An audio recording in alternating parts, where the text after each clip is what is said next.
अभाव होने से शायद दुख होता होगा। अरे तो ऐसे तो बहुत सारे लोग हैं जिनको पद प्रतिष्ठा मिल जाती, इसके बाद भी वे दुखी रहते हैं।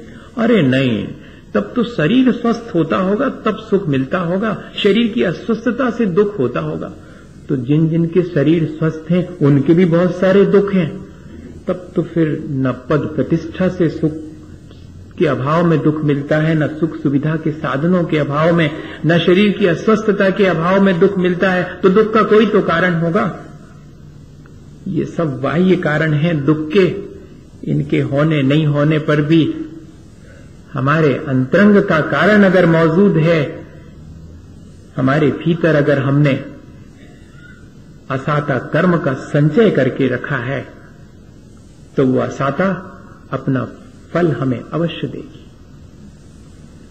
और मैं अपने लिए असाता कमाता कैसे हूं, हमें सिर्फ इस पर विचार करना है, ताकि आगे मेरे जीवन में असाता, मेरे जीवन में दुख, संकट और विपत्ति ना आए। कोई कितना भी बाहर से मेरे जीवन के लिए संकट उत्पन्न कर सकता है, लेकिन जब तक मेरे असाता का भीतर कारण मौजूद नहीं होगा, तब तक कोई भी मुझे कितनी भी विपत्ति में डाल दे, वो विपत्ति भी मेरे लिए संपत्ति का काम करेगी। और ऐसे सैकड़ों उदाहरण भरे पड़े हैं।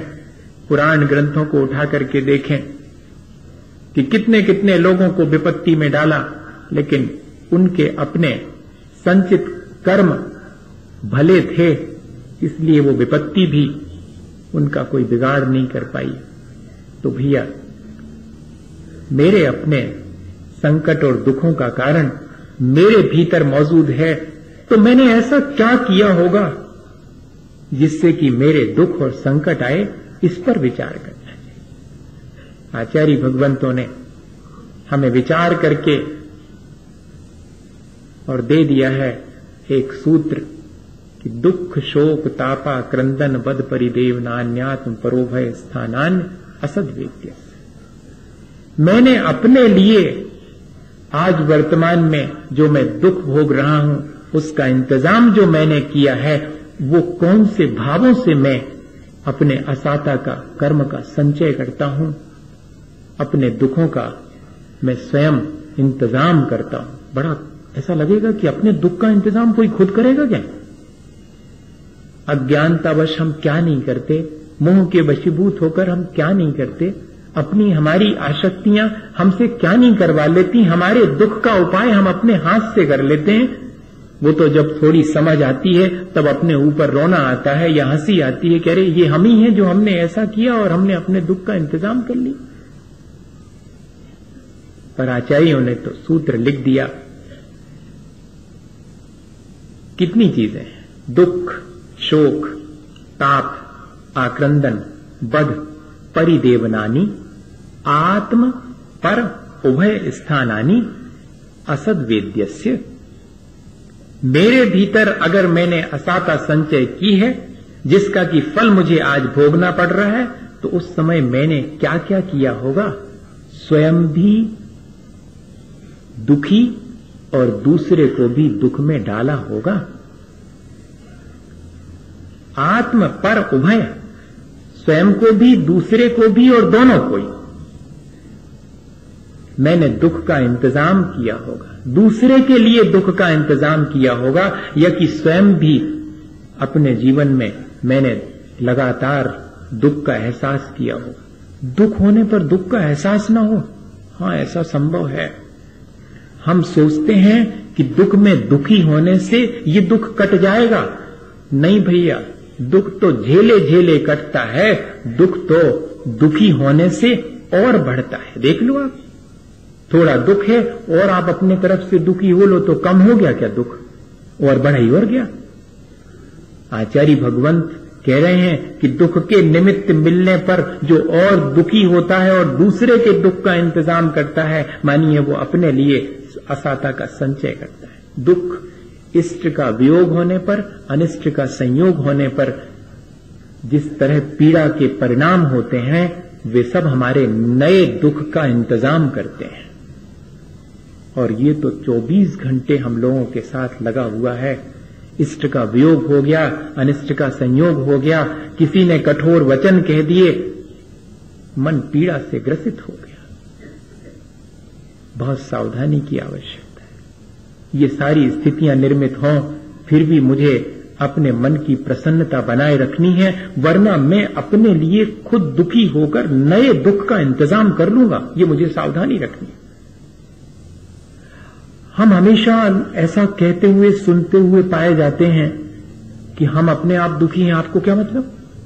अरे नहीं भैया, आप अपने आप दुखी हैं तो आप अपने दुख का इंतजाम तो कर ही रहे हैं, और आपके दुखी होने से वातावरण भी प्रभावित होगा, वो भी दुखमय होगा।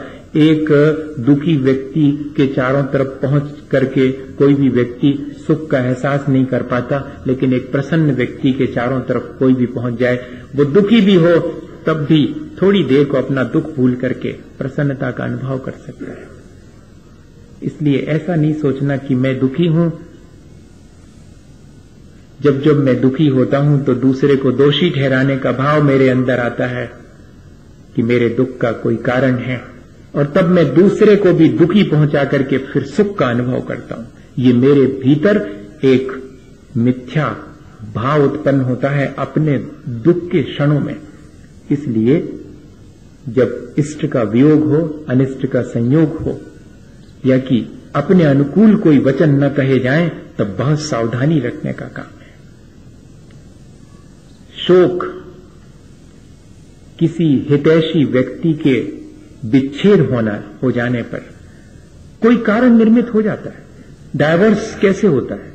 कल तक जिसके सामने ये कहते पाए जाते थे कि तुम्हारे बिना एक क्षण नहीं रहूंगा, उसी के साथ हमारी भाव दशा ये बनती है कि ये कहते पाए जाते हैं कि तुम्हारे साथ एक क्षण भी नहीं रह सकूंगा, और विच्छेद। और फिर बाद में जो निरंतर एक पीड़ा का भाव होता है, उसे कहते हैं शोक।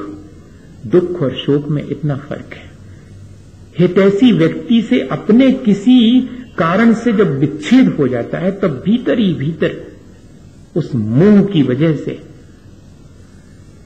और हमारे अंदर जो पीड़ा उत्पन्न होती, जो दुख होता, उसको शोक नाम दिया है। ऐसा भी जीवन में आता है, ऐसे क्षण भी जीवन में आते हैं। सावधानी रखें, नहीं तो अपने जीवन में ये जो शोक किसी पुराने वजह से आया है, पर आगे का इंतजाम और कर लेगा ये।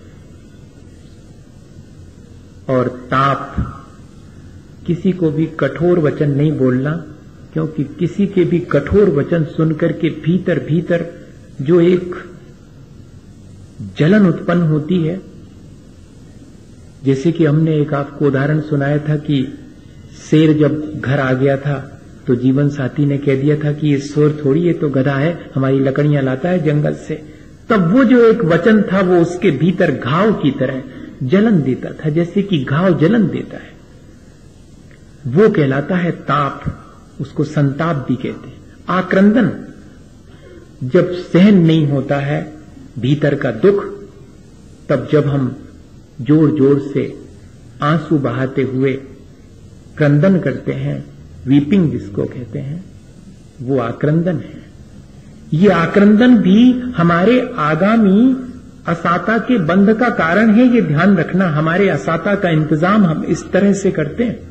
किसी और को भी हम इसी तरह अगर रुलाते हैं, किसी और को भी संताप में कारण बनते हैं, तब भी हम अपने ही असाता का बंध करते हैं, और स्वयं भी अगर इन परिणामों को करते हैं तो हमारे लिए ये दुख की संतति बढ़ती ही चली जाती। इस दुख की संतति को बढ़ाने वाले हम स्वयं हैं। दुख ही दुख की संतति को बढ़ाता है। ये बहुत सावधानी की आवश्यकता। परिदेवन, जिंदगी भर जिनके गुण नहीं गाए उनके मरने पर और गुणगान करते हुए रोना, ये परिदेवन कहलाता है। हां, ऐसा भी करते हैं अपन। जिंदगी भर जिनकी निंदा करी होगी, जिनके गुणों का ध्यान नहीं दिया होगा, उनके मरण के बाद उनके गुणों को याद कर करके और फिर हम रोते हैं, हिलक हिलक करके रोते हैं। तब और हम नए दुख का इंतजाम करते हैं।